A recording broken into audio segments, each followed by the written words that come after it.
the most important piece for you as an entrepreneur and a leader is that telling our stories helps us to connect to the people we are meant to serve in a much deeper way because it helps them see you and see that you get them.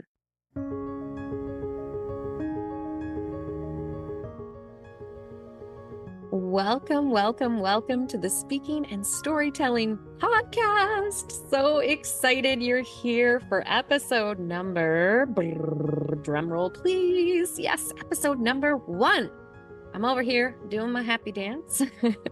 I am your host, Emanuela Hall, and this show is for Christ-led entrepreneurs and leaders who want to make a humongous impact in the world. Maybe you dream of speaking on stages, or you want to feel super confident when you get on camera so that you can grow your audience, your online business. Or perhaps you simply want to be able to tell a story and communicate with ease at networking events in the boardroom or the classroom. Whatever the case, if you know you were meant to do something with impact in the world and you know that your voice and your story can help you do that, but you have no idea where to start, then this podcast is for you, my new friend.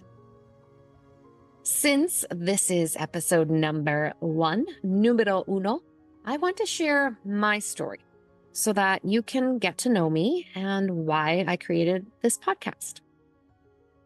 I'll never forget how I felt shortly after becoming a mom for the first time.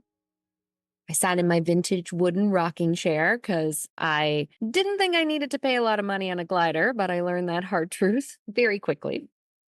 And looking down at my perfect little baby boy, I had tears streaming down my face because I felt like I was not good enough. And even worse, I didn't feel that deep love and connection that I was told I would.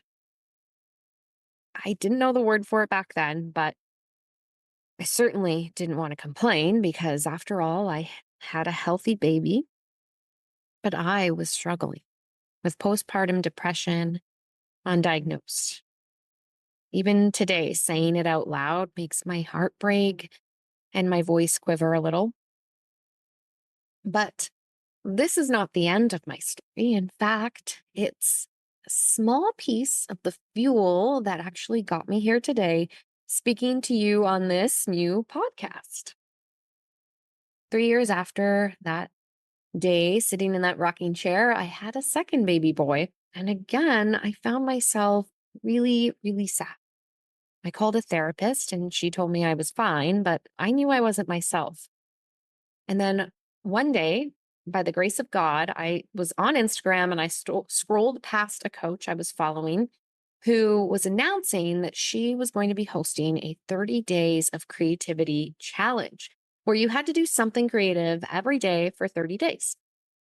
Now, as a creative, this, of course, really, really spoke to me, especially because since I became a mom, I felt like I had lost my spark.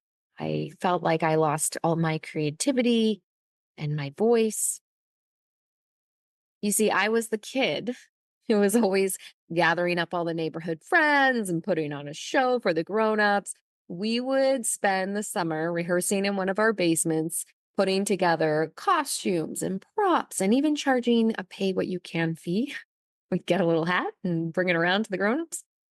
I also grew up studying and performing semi-professional Russian ballet, and then I graduated from the American Musical and Dramatic Academy in New York City.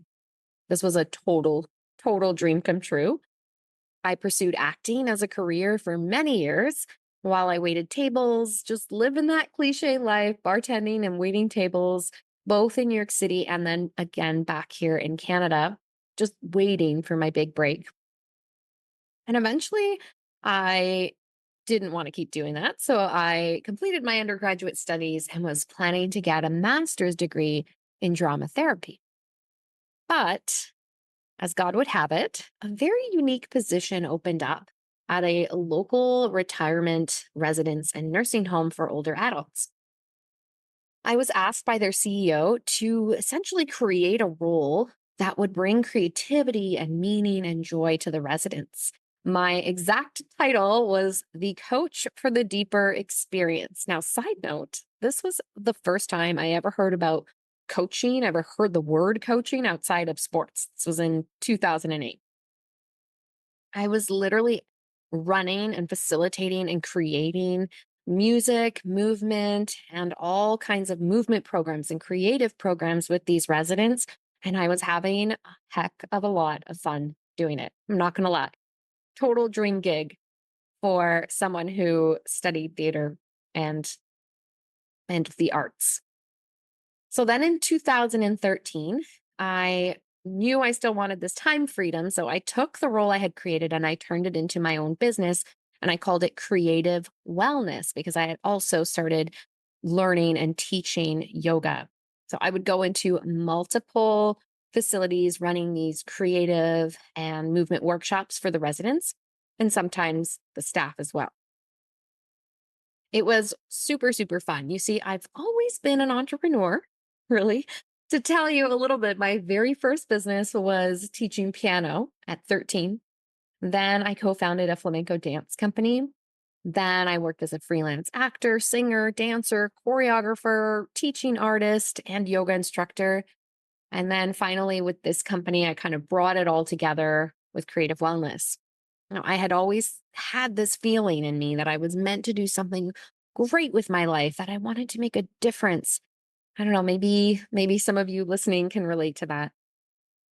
So back to that creativity challenge though. It was 2019 and I was on maternity leave with my second child. So I decided that I was going to take the challenge.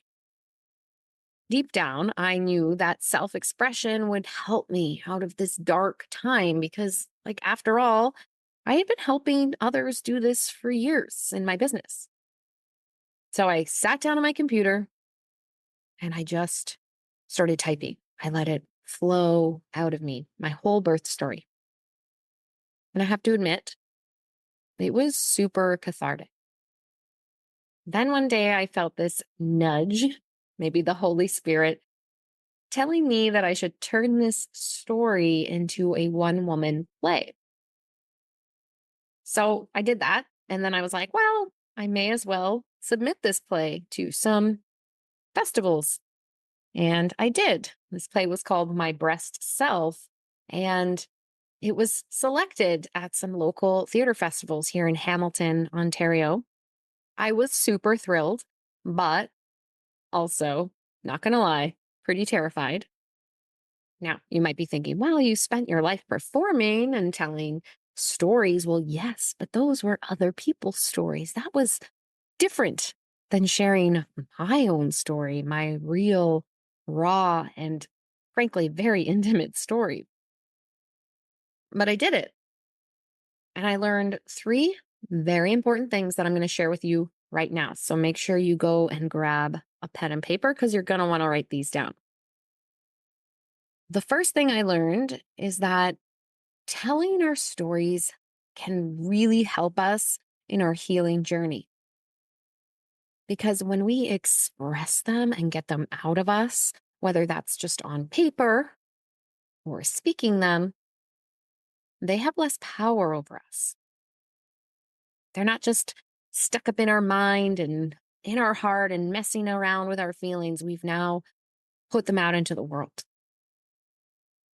The second thing I learned is that when we tell our stories in our unique way, so for me, it was via a theatrical play. Maybe for you, it's painting or writing a song or poetry. When we do that, we connect, or in my case, we reconnect to our passions, which I believe are our God given talents. And then the third thing, and this is probably the most important piece for you as an entrepreneur and a leader, is that telling our stories helps us to connect to the people we are meant to serve in a much deeper way. Because it helps them see you and see that you get them. So for me at that time, my people I was called to serve were other new mothers. I wanted them to know that it's okay if you don't feel the way they tell you you're supposed to feel. There's nothing wrong with you.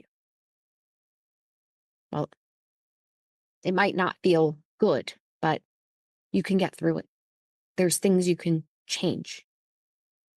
And I wanted them to feel seen, to feel heard, and to feel understood and valued.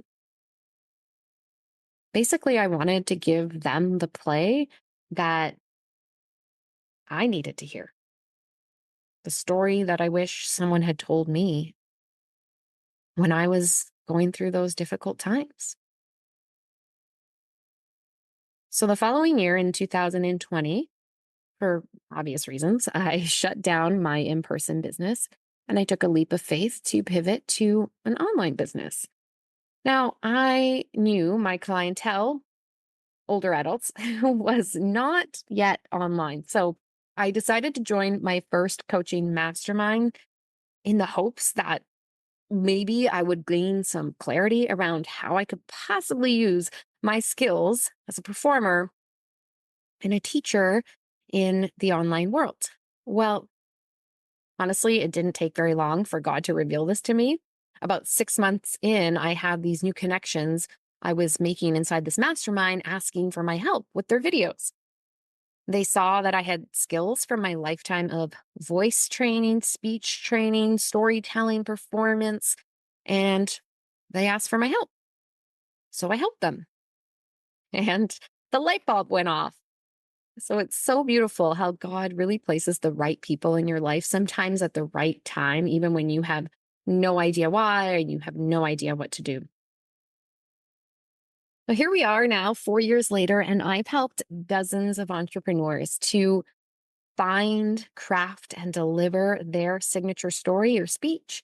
I've helped them to master their physicality, their body language, so that they can look like an impactful speaker and leader and really embody that. I've taught them how to use their voices, but also, honestly, love their voices as well. I've helped them to overcome their fears of public speaking and just speaking in general, to step into their authority in their videos and business and show up with confidence, conviction, charisma every time they speak so that they can become memorable and further that mission that God has placed in our hearts. Speaking of God, I believe speaking and storytelling skills are essential for all entrepreneurs and leaders, regardless of their beliefs. So why is this podcast specifically for Christ-led entrepreneurs? Well, because if you've been an entrepreneur for any amount of time, you've probably learned that entrepreneurship is a spiritual journey. And since I've been on mine, I've also come back to my Catholic Christian faith. I was raised a cradle Catholic, but I left the faith as a teenager and only gave my life to Jesus a couple of years ago in my late 30s. And this reversion has brought up so many questions for me about whether or not I should even pursue business at all, whether this was what God's will was for my life, or if I should be spending 100% of my time working in my vocation as a wife and mother. And the truth is, I still wrestle with this from time to time, but when my faith began to deepen, I realized that if I was going to use my gifts to work outside the home, then it needed to glorify God. Let's be honest, the way the world is going, we are desperate for more Christian leaders to share their stories. And as a speaking coach, it's my mission to raise those voices. And my vision is to create a world where we aren't afraid to speak the truth and leave behind a legacy of positive change. So yes, my speaking and storytelling tips are for everyone, but I will use this platform to share the truth and glorify God with both my own stories and those of the guests that I bring on, because I believe that stories are how God has chosen to unite us since the beginning of time. My prayer for this podcast is that it helps you on your entrepreneurial and leadership journey so that you can do the work you were put here to do with more confidence and more ease. I want you to leave this show every week feeling a little more empowered to go out there and use your God-given voice and really make that difference in the world, whether that's through your business, your mission, your work, your creative outlet, or your vocation. Each week, I'll share tips and stories that will help you get one step closer to becoming a captivating speaker and an unforgettable storyteller. So if this is exactly what you've been praying for, my friend, make sure you subscribe and tune in to episode 2, where I will be talking about why speaking and storytelling skills are essential for entrepreneurs and leaders. Thank you so much for being here. It's truly an honor for you to take the time and listen to get to know me and know what this podcast is all about. This is something that God has been placing on my heart for a while now, so I am super ecstatic and very grateful to begin this journey. I pray that this blesses you, and please come and connect with me over on Instagram at emanuela.hall and let me know what you'd like to learn more about so that I can go ahead and create some awesome content for you. And remember that you were born for such a time as this, Esther 4, verse 14. So get out there and fearlessly share your unique, God-given voice, because it just might be the thing that changes the world. Until next time, God bless.